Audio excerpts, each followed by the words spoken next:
Hey quilty friends, I'm Natalia Bonner. Happy Monday, welcome. It's time for another fun little machine quilting video.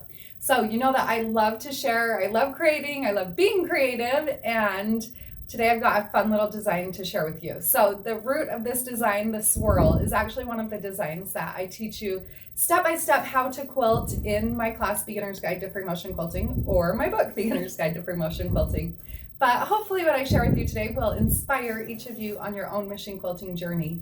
This quilt, this little bit that I'm sharing with you today is just a little preview, a little sneak peek, snippet, whatever you want to call it, of a quilt that I'm actually quilting for a client, Daisy, and I will go step by step into full detail, walk you through the whole entire process of machine quilting this whole quilt over on my Patreon page. So do make sure you check out my Patreon page. Over there, I go a lot more in depth into machine quilting, and it really can be a great educational place if you're looking for inspiration. So check out the link below, visit my Patreon page. But in the meantime, let's get stitching.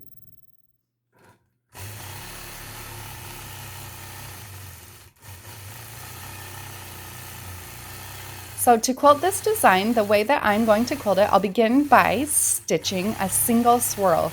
As I stitch out this swirl, I'm going to leave a little bit of a tail on that swirl so that I can swirl into the center, then I'll swirl back out of the center, and I'm okay if there's a little bit of spacing in between my lines, if they kind of cross over a little bit.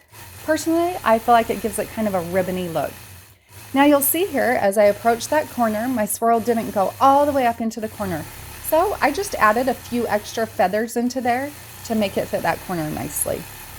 As I'm stitching out these swirls, you'll notice that every swirl that I quilt, I'm alternating directions. This is something that I feel is very important. It really gives it a nice overall swirly look. If I don't alternate directions, it kind of appears to be more like a wave looking, which on like a water quilt would be fabulous. But for a quilt like this where I don't want it to look so watery or wavy, adding in that swirl, alternating directions, then coming back to almost to the opposite swirl or the previous swirl, and then stitching a couple of feathers along that spine just gives it a really nice, elegant look.